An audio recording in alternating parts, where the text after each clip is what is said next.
bị quang cục xương oan nghiệt, thủ môn Andriy Lunin của Real Madrid tội tăm. Đồng đội quang cục xương báo hại khiến thủ môn Andriy Lunin vốn là người hùng của Real Madrid thành tội đồ của Ukraine. Một pha chuyền về cho cầu thủ Ukraine có đủ thời gian giữ bóng quan sát rồi phát động tấn công trở lại. Thế mà đồng đội của thủ môn Andriy Lunin quang cục xương thật oan nghiệt. Ukraine thua trắng 3 bàn trước Romy ở trận đấu vừa kết thúc tại bảng Euro 2024. Trung vệ Zabani của Ukraine đã phạm phải một sai lầm thật ngớ ngẩn. Lỗi lầm đó nó không xứng đáng thuộc về một tuyển thủ quốc gia Ukraine. Ở tình huống ghi bàn của Romani, Stepenko của Ukraine quan sát thấy không ai gây áp lực lên Zabani và thế là Stepenko chuyển bóng đến. Zabani rất chủ quan, dừng bóng sang số để cho một cầu thủ của Romani đứng cách xa chừng 15 mét kịp lao đến rồi gây áp lực. Lúc đó Zabani mới chuyển bóng về cho Andriy Lunin quá gần thủ môn. Cầu thủ của Romani tiếp tục lao đi tốc độ cao gây áp lực tiếp lên Lunin để thủ môn của Real Madrid và Ukraine phải vội vàng phá bóng không ưng ý tạo điều kiện cho cầu thủ Romani. Đoạt được bóng rồi đi vài nhịp chuyền cho Stansio, cầu thủ này ra chân bóng bay như kẻ chỉ cực cắm sát nóc lưới. Thủ môn Andriy Lunin bật người giỡn hết cớ nhưng không thể kịp. Một tình huống phức tạp nhưng diễn ra cực nhanh, nhìn chung là hàng phòng ngự Ukraine rất kém. Trong bóng đá, khi đồng đội làm khó và dẫn đến thua bằng như thế, dân bóng đá phủi vẫn nói một câu rất gần gũi và chuẩn là quang cục xương. Ukraine tiếp cận trận đấu cực tốt, gây giáp bằng chiến thuật cực kỳ hiệu quả cùng với những cơ hội. Nhưng sau đó, Romani lấy lại thế cân bằng và gây áp lực trở lại thì Ukraine lộ ra phòng ngự rất kém, mắc lỗi cá nhân nhiều, thiếu ăn ý, rời rạc, thiếu bọc lót. Romani càng gây áp lực lớn, càng tăng tốc thì hàng phòng ngự Ukraine càng lại thêm mắc lỗi và lộ điểm yếu quá nhiều. Trước áp lực lớn, phòng ngự Ukraine như vỡ tung từng mảnh để cho hỏa lực của Romani hoành hành. Riêng thủ môn Andriy Lunin dính phải đồng đội quang cục xương thua bàn dẫn đến tâm lý thi đấu cực kém và thiếu tự tin. Trên khán đài hết là chủ tịch liên đoàn bóng đá Ukraine, cựu danh thủ Andriy Shevchenko dự khán. Dưới khúc kỹ thuật Ukraine là người đồng đội cũ huấn luyện viên Sergei Lavrov. Người hùng của Real Madrid, Andriy Lunin đã cản phá 2 quả phạt đền cho Real Madrid, góp công giúp Real đánh bại Man City ở bán kết Champions League này sụp đổ hoàn toàn. Di chứng tâm lý để lại cho thủ môn Andriy Lunin có lẽ là khó phai.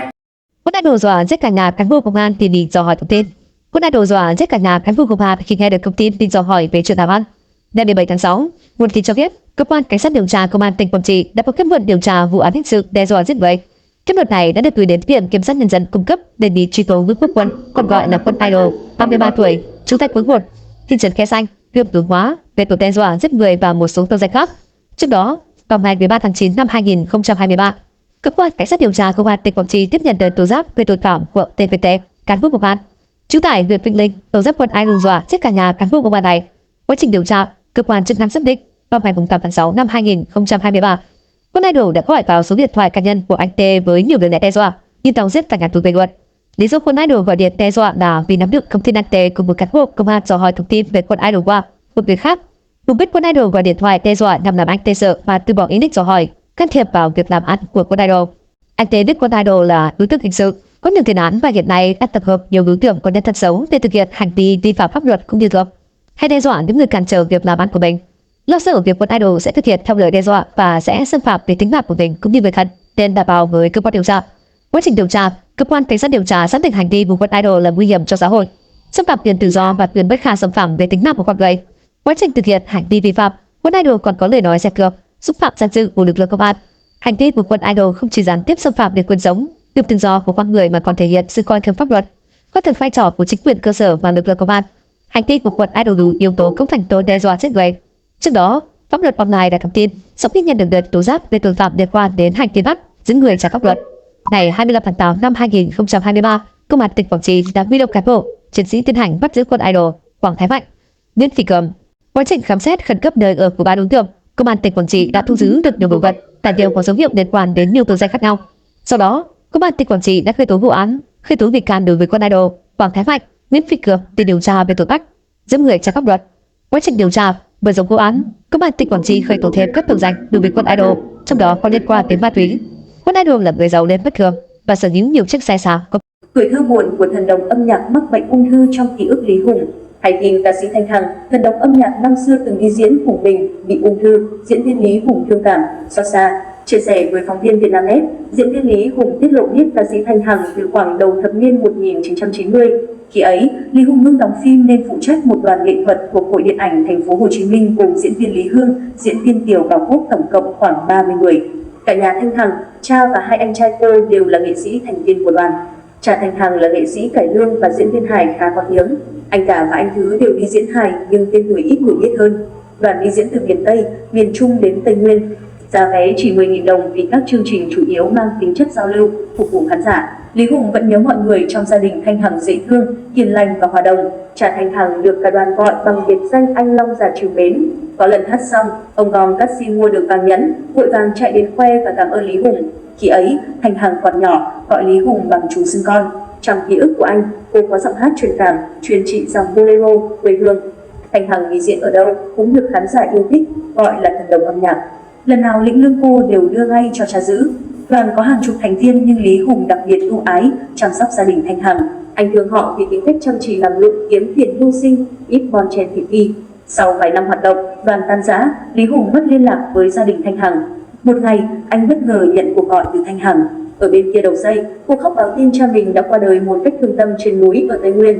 Cha bé Hằng mất ở nơi xa xôi, gia đình không đủ khả năng đưa ông về dưới này làm hậu sự. Nghe vậy, tôi rất thương, liền bàn bạc với mẹ và em Lý Hương rồi lo toàn bộ từ việc mua quan tài, cho xe lên đưa thi thể về thành phố đến tổ chức tang lễ, mai táng, anh kể. Sau giai đoạn này, Lý Hùng không có dịp gặp lại Thanh Hằng, chỉ thỉnh thoảng nghe tin cô từ một số người quen. Lần nào anh cũng nhờ người gửi cô vài triệu đồng ăn quà như thói quen ngày trước. Một ngày, Lý Hùng được ca sĩ Thùy Dung, giọng ca nhí nổi tiếng cùng trang lứa với Thanh Hằng, phóng viên báo tin Thanh Hằng bị ung thư vú. Anh bất ngờ, xót xa và thương cảm. Ngoài gửi riêng 15 triệu đồng, Lý Hùng còn góp phần quảng bá cho đêm nhạc tình ca Vòng tay nghệ sĩ, kêu gọi khán giả chung tay giúp đỡ Thanh Hằng vượt cơn nguy nan. Vì kẹt lịch diễn ở Phú Quốc, anh tiếc nuối khi không thể góp mặt tại chương trình. Thanh Hằng hát sao trời làm gió cùng nghệ sĩ Kim Tử Long. Trên hướng thứ hai, sau khi bị Israel không kích gây nhiều tổn thất, lực lượng Hezbollah ở Lebanon đã dùng tên lửa tấn công dữ dội vào sâu bên trong lãnh thổ Israel. Với độ quân sự giữa hai bên gia tăng tới mức hình thành chiến tuyến xung đột quân sự thứ hai ở khu vực Trung Đông giữa Israel và Hezbollah, đồng thời với cuộc chiến dai dẳng từ gần 7 tháng nay giữa Hamas và Israel ở dải Gaza. Giờ này, Hezbollah và Israel vốn luôn hâm thù nhau. Hezbollah luôn ủng hộ Hamas nói riêng và Palestine nói chung. Israel và các đồng minh cho rằng Hezbollah được Iran hậu thuẫn như Hamas về chính trị, quân sự và tài chính. Israel và đồng minh thừa hiểu rằng muốn xóa sổ Hamas ở dải Gaza thì phải kiểm soát được những tổ chức, lực lượng và quốc gia hậu thuẫn Hamas về chính trị, quân sự và tài chính.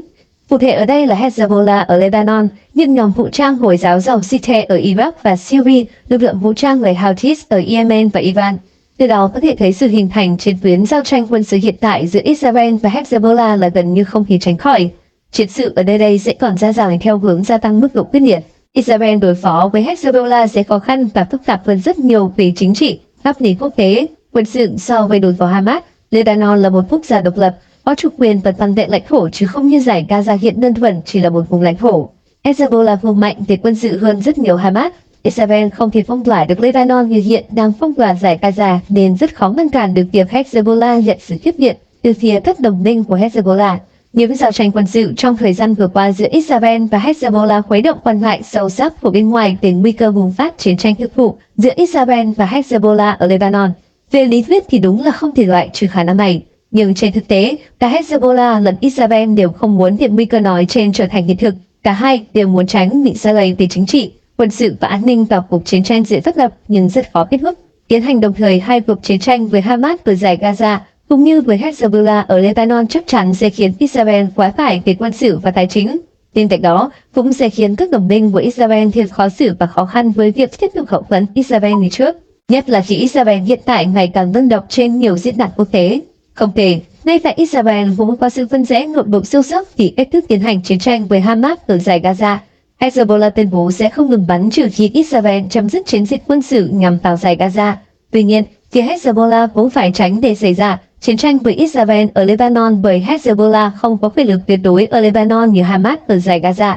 Nếu để bị coi là gây ra chiến tranh với Israel ở Lebanon thì Hezbollah sẽ rất khó chinh phục được sự hậu thuẫn của người dân ở Lebanon. Điều có thể chắc chắn được là hai chiến tuyến Israel, Hamas, Israel, Hezbollah có liên quan đến nhau và không loại trừ khả năng diễn biến tình hình vượt ra ngoài tầm kiểm soát của các bên liên quan.